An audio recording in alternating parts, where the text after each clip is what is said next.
As reactions continue to trail the death of former President Muhammadu Buhari, many are reflecting on the decades-long influence he held over the nation's political and military landscape, from his days as a military ruler in the 1980s to his return as a democratically elected president in 2015. Buhari remained a central figure in Nigeria's evolving national story.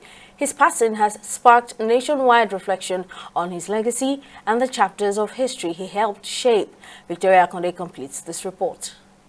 Born on December 17, 1942 in Daura, Katsina State, Muhammadu Buhari rose from humble beginnings to become one of Nigeria's most prominent and influential leaders. He first came to national prominence in 1983 when he seized power as a military head of state following a coup that toppled the civilian government of President Shehu Shagari.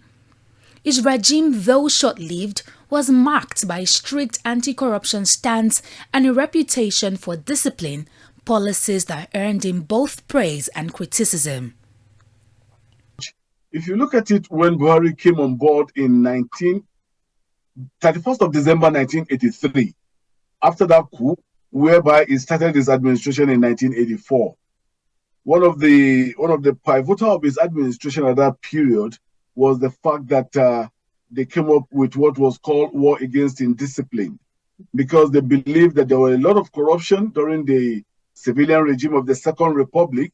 So part of the issues in which they seriously tackled at that moment was the fact that they want to end corruption. So in 1979, that ushered in the Second Republic, a lot of people believed that there was a lot of corruption, there was a lot of abuse of power, and there was a lot of loose end in the way administration was being conducted in Nigeria at that time. So those were part of the reasons. So those were part of the reason that they adduced when they took over. In 2015, 3 decades after his military rule, Buhari made a historic return to power, this time through the ballot box, becoming the first opposition candidate in Nigeria's history to defeat a sitting president. I still remember very much in 2011, I interviewed Buhari at the Supreme Court after the judgment, whereby he lost to President Goodluck Jonathan at that period. And he told me, I was the first to interview when he came out of the court at the Supreme Court in Abuja. He said he wasn't contesting again. He said, I will never contest again in Nigeria. And that, so when the present president, Bola Ahmed Tinubu, talked about it, that Buhari vowed to him that he wasn't contesting anymore, I told people, I said, look, he said that also. I can still remember very much.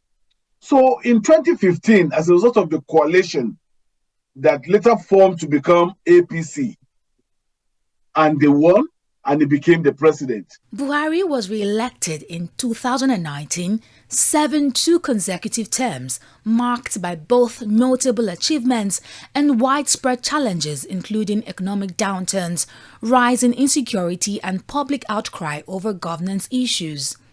His government focused heavily on security, especially against insurgents, but widespread violence, kidnappings, and banditry continued, leading many to question the effectiveness of his approach. Of course, on the negative side, there are a lot of people who castigated him for the Naira redesign policy of Emefiele shortly before election. The Naira redesign forced many of us to adapt to cashless policy. Remember that even in his first term, when he was military head of state, he also introduced the Naira redesign at that time, where many people lost their money. So he did it both during his head of state stewardship and also during his presidency.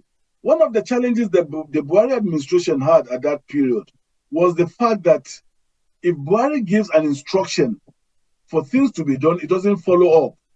That was why when you see the insecurity that bedeviled Benue State at that period, whereby he directed the Inspector General of Police, Ibrahim Idris, to relocate to Benue, he never did. He was so surprised that at a point in time, when Buhari was confronted, he said, I didn't know that he didn't go. I mean, how can you give an instruction to a subordinate and the subordinate did not carry out the instruction to the latter? Definitely that is insubordination.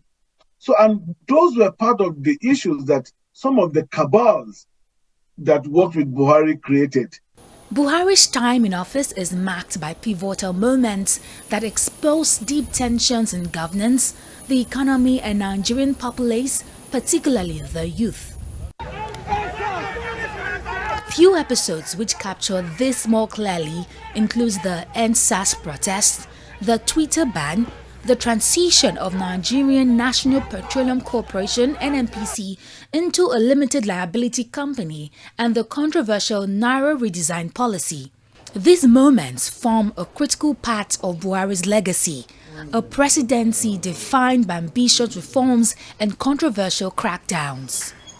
In terms of law, he signed two constitutional alterations into law, one in 2018 and one in 2023. In 2018, remember, the Not Too Young to Run law was signed. It was one that signed it, where there was age reduction for certain categories of political offices like president. Before then, if you have to run for presidential seat, you have to be 40 years and above. That was reduced to 35. Despite polarizing opinions about his leadership, Buhari maintained a loyal support base and left an indelible mark on Nigeria's political landscape. His supporters will hail his focus on massive infrastructure development like the expansion of the country's railways, airports, federal highways and bridges, anti-graft efforts and agricultural reforms.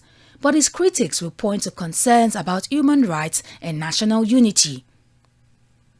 The late Buhari remains a symbol of resilience and continuity in Nigeria's turbulent political journey. His passing marks the end of an era, but the debates, memories and impact of his time in power will continue to shape national discourse for years to come. Victoria Akonde, TV360 News, Lagos.